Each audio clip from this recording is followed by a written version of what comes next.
नमस्कार साथियों, देवव्रत क्लासेस में आपका हार्दिक स्वागत अभिनंदन है। आज हम पढ़ेंगे राजस्थान करंट जीके के बहुत ही महत्वपूर्ण प्रश्न। इससे पहले जिन साथियों ने वीडियो को लाइक शेयर सब्सक्राइब नहीं किया है, वीडियो को लाइक कर दें। और देखते हैं पहला प्रश्न। पहला प्रश्न है, राज्य में हैंडीक्राफ्ट, वुडन एवं आयरन प्रोत्साहन के लिए 2 दिवसीय राजस्थान इंटरनेशनल एक्सपो 2023 का आयोजन कहाँ किया जाएगा। वेरी वेरी इंपॉर्टेंट, आने वाले किसी भी एग्जाम्स में ये प्रश्न जरूर पूछा जाएगा। राजस्थान इंटरनेशनल एक्सपो 2023 का आयोजन कहाँ किया जाएगा, तो ध्यान रखना 20 से 21 मार्च कहाँ पर, जोधपुर में किया जाएगा। और ध्यान रखना राजिस्को के चेयरमैन कौन है, राजीव अरोड़ा। और ध्यान रखना हमारी वाणिज्य एवं उद्योग मंत्री कौन है, श्रीमती शकुंतला रावत। अगला प्रश्न है, राजस्थान ललित कला अकादमी के 23वें कला मेले की शुरुआत कब की गई। तो ध्यान रखना 23 में, सबसे बड़ी बात देखो आजकल नंबर पता होना चाहिए। तो कब शुरुआत की गई, 3 फरवरी 2023 को।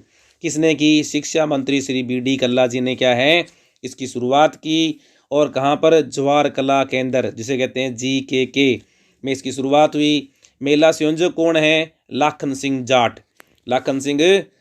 और ये भी ध्यान रखना, राजस्थान ललित कला अकादमी के अध्यक्ष कौन है, श्री लक्ष्मण व्यास। अगला प्रश्न है, कैंसर जांच आपके द्वार एवं जागरूकता अभियान। अब देखो, कैंसर जांच आपके द्वार एवं जागरूकता अभियान है वो किसके द्वारा चलाया जा रहा है, भगवान महावीर कैंसर चिकित्सालय जयपुर के द्वारा। और इसकी वैन को राज्यपाल श्री कलराज मिश्र ने क्या है, हरी झंडी दिखाकर रवाना किया। कब किया, 2 फरवरी को। और ध्यान रखना ये जो बस है राज्य के सभी जिलों में 33 जिलों को कैंसर से मुक्त कराने के लिए क्या है, अभियान के तौर पर सभी जिलों में घूमेगी। अब ध्यान रखना महावीर कैंसर चिकित्सालय, उसके अध्यक्ष कौन है, श्री नवरत्न कोठारी। अगला जो प्रश्न है बहुत ही महत्वपूर्ण, स्टेट कैंसर इंस्टीट्यूट जयपुर को, यानी स्टेट कैंसर इंस्टीट्यूट कहाँ है, जयपुर में है। और इसे क्या है, सेंट्रल लाइसेंस अप्रूवल अथॉरिटी से क्या मिल गया, लाइसेंस भी जारी किया जा चुका है। अगला प्रश्न है, राजस्थान आवासन मंडल की कौन सी परियोजना Rajasthan real estate regulatory authority RERA के द्वारा पंजीकृत की गई। तो ध्यान रखना राजस्थान आवासन मंडल की 75वीं परियोजना, कौन सी, 75वीं परियोजना को रेरा के द्वारा पंजीकृत किया गया है। और कंपनी का टारगेट क्या है, 100 परियोजनाओं को पंजीकृत करवाकर शीर्ष में काबिज होना। और आपको पता है आज का राजस्थान आवासन मंडल है वो क्या है, लगातार न्यूज़ में बना हुआ है, क्योंकि हाल ही में राजस्थान आवासन मंडल को लिम्का बुक ऑफ गिनीज के द्वारा अंतर्राष्ट्रीय पुरस्कार के द्वारा सम्मानित किया गया है। इसी प्रकार से अब तक 13 राष्ट्रीय और अंतर्राष्ट्रीय पुरस्कारों से भी क्या है, आवासन मंडल को सम्मानित किया जा चुका है। और ये भी पता होना चाहिए कि आवासन मंडल के आयुक्त कौन है, पवन अरोड़ा। और आवासन मंडल नीलामी दिवस कब मनाता है, बुधवार को। अगला प्रश्न है, जन आक्रोश रैली की सफलता के बाद बीजेपी कौन सा नया अभियान जारी करने जा रही है। तो ध्यान रखना समर्पण निधि अभियान कौन चला रही है, बीजेपी। कब से, 11 से लेकर 13 फरवरी। अब देखो साथियों, अलग अलग पार्टी है वोटरों को रिझाने के लिए, क्यों पता है आपको, अभी 9 राज्यों में चुनाव होने वाले हैं जिसमें राजस्थान भी है। तो आने वाले समय में जो चुनाव होंगे तो वोटरों को रिझाने के लिए, जनता को रिझाने के लिए क्या है, अपने अपने स्तर पर रैलियां निकाली जा रही है। अभी देखो कांग्रेस ने भारत जोड़ो यात्रा निकाली थी, उसके बाद में हाथ से हाथ जोड़ो अभियान चल रहा है। इसी प्रकार से बीजेपी ने जन आक्रोश रैली निकाली थी, और अब कौन सा, समर्पण निधि अभियान संचालित करने जा रही है। अगला प्रश्न है, हिडनबर्ग की रिपोर्ट के पश्चात किस कंपनी के शेयरों में अचानक क्या है, गिरावट दर्ज की गई। ध्यान रखना अडानी ग्रुप के शेयर बाजार अचानक गिर गए, और अमेरिका के शेयर मार्केट ने अपने शेयर मार्केट से हटाने का भी फैसला किया जा चुका है। अगला प्रश्न है, राजभवन में आयोजित किया गया 8 होम कार्यक्रम संबंधित है। तो ध्यान रखना आपको पता है कि NCC कैडेट राजस्थान जब लौटे कहाँ से, कर्तव्य परेड से, यानी आपको पता है जो राजपथ था उसका नाम बदले क्या कर दिया, कर्तव्य पथ।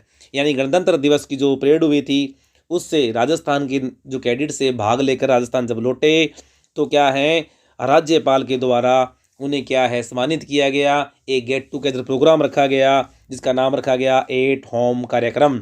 और कब, 2 फरवरी को। और जितने भी एनसीसी कैडेट थे उनको प्रोत्साहन के लिए कितनी, 5 लाख रुपए की राशि भी प्रदान की गई। अगला प्रश्न है ऑपरेशन वज्र प्रहार। ध्यान रखना, ऑपरेशन वज्र प्रहार संबंधित है।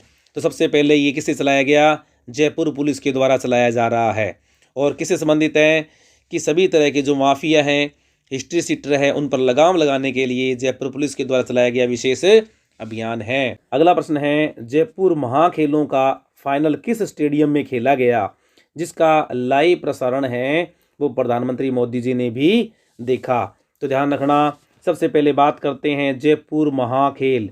जयपुर महाखेल, इनका आयोजन 15 जनवरी से प्रारंभ होकर कब तक, 4 फरवरी तक किया गया। ध्यान रखना, क्वेश्चन आगे आने वाले समय में पूछा जा सकता है। और इसका फाइनल कहाँ खेला गया, चित्रकूट स्टेडियम जयपुर में। चित्रकूट स्टेडियम जयपुर में। और फाइनल में कौन सी टीमें खेली, कबड्डी का फाइनल हुआ। किसका फाइनल हुआ, कबड्डी का फाइनल हुआ। इन खेलों का आयोजन है वो जयपुर की 8 विधानसभाओं में किया गया। ध्यान रखना, जयपुर की 8 विधानसभाओं में किया गया। और यहाँ के सांसद कौन हैं, राज्यवर्धन सिंह राठौड़। ठीक है, इन्होंने क्या है, फिट इंडिया के तहत क्या है, 15 जनवरी से जयपुर महाखेलों का आयोजन है वो किया गया। अब देखो, प्रधानमंत्री मोदी जी ने एक नारा दिया, फिट होंगे तो सुपर हिट होंगे। अगला प्रश्न है राज्य के किस युवा साइंटिस्ट को गुजरात का राज्य स्तरीय यंग साइंटिस्ट का अवार्ड दिया गया। वेरी वेरी इंपॉर्टेंट साथियों, राज्य के किसी व्यक्ति को यंग साइंटिस्ट का अवार्ड दिया गया। कौन है, डॉक्टर प्रतीक जेसाणी। डॉक्टर प्रतीक जेसाणी, इन्होंने क्या है, चने और मूंग में लगने वाले रोगों को नियंत्रण करने के लिए क्या है, शोध किया, जिसके लिए उन्होंने राज्य स्तरीय यंग साइंटिस्ट का अवार्ड गुजरात सरकार ने दिया। अगला प्रश्न है राज्य का पहला शस्त्र संग्रहालय का निर्माण किस किले में किया जा रहा है। ध्यान रखना, किला भी पूछ सकता है, जिला भी पूछ सकता है। तो किला पूछे तो बाला किला। ध्यान रखना, बाला किला किस जिले में है, अलवर में। तो सशस्त्र संग्रहालय है उसका अलग से निर्माण है वो पहली बार कहाँ पर किया जा रहा है, बाला किले यानी अलवर में किया जा रहा है। और किस बात को, पर्यटन को बढ़ावा देने के लिए, पर्यटन को बढ़ावा देने के लिए। अगला प्रश्न है 8वीं, ध्यान रखना, 8वीं राष्ट्रीय तेजा दर्शन महोत्सव का आयोजन किस जिले में किया जा रहा है। तो ध्यान रखना, 4 तारीख यानी कल से ये स्टार्ट हुआ है और 8 फरवरी तक चलेगा। और कहाँ पर हो रहा है ये, जोधपुर में। अगला प्रश्न है अखिल भारतीय माघ कवि माघ महोत्सव का आयोजन किस अकादमी के द्वारा किया जा रहा है। तो ध्यान रखना, वेरी वेरी इंपॉर्टेंट। आपको पता है कवि माघ कहाँ से संबंधित थे, जालोर से। तो जालोर के से इसकी शुरुआत हो रही है। तो राजस्थान संस्कृत अकादमी के द्वारा, किसके द्वारा स्टार्ट किया जा रहा है, राजस्थान संस्कृत अकादमी के द्वारा, जिसके अध्यक्ष कौन है, डॉक्टर सरोज कोचर। डॉक्टर सरोज कोचर। और इसका आयोजन कब से कब तक, 4 फरवरी से प्रारंभ होकर 1 मार्च तक ऑनलाइन व ऑफलाइन दोनों मोड पर होगा। और मेले की शुरुआत है वो कहाँ से हो रही है, कवि माघ की जन्मस्थली जालोर से की जा रही है। अगला प्रश्न है 26वें भारतीय पक्षी मेले का आयोजन, ध्यान रखना, इंडियन लिखा हो सकता है, भारतीय लिखा हो सकता है, का आयोजन राजस्थान की किस जिले में किया जाएगा। तो ध्यान रखना, मानसागर। कहाँ पर है, जयपुर के मानसागर झील के पास में जयपुर में किया जाएगा। कब से कब तक, 10 से लेकर 11 फरवरी को। 10 से 11 फरवरी को किसके द्वारा, tourism and wild life society of India के द्वारा। अगला प्रश्न 9वें राज्य स्तरीय बर्ड फेस्टिवल, अब देखो ये हो चुका है, ये हो रहा है। 9वें राज्य स्तरीय बर्ड फेस्टिवल 2023 का आयोजन कब किया गया। ध्यान रखना, 20 से 22 जनवरी को किया गया। कहाँ पर, उदयपुर में, झीलों की नगरी में। और इसका उद्घाटन किसने किया, गोल्डन पार्क में मंत्री श्री रामलाल जाट ने इसका क्या किया, उद्घाटन किया। अब देखते हैं कुछ महत्वपूर्ण पार्क के बारे में जो हाल ही में राज्य सरकार के द्वारा बने या पहले बनाए जा चुके हैं। तो सबसे पहला देखते हैं राज्य में संविधान पार्क। तो संविधान पार्क कहाँ बना, राजभवन जयपुर में। और जिसका लोकार्पण किसने किया था? हमारे राष्ट्रपति द्रौपदी मुर्मू ने 3 जनवरी को। अगला है, राज्य का प्रथम बर्ड पार्क कहाँ है? तो राज्य का प्रथम बर्ड पार्क कहाँ बना हुआ है? गुलाब बाग उदयपुर में। अगला प्रश्न है, राजस्थान का प्रथम इकोलॉजी पार्क कहाँ है? तो लक्ष्मणगढ़ सीकर में।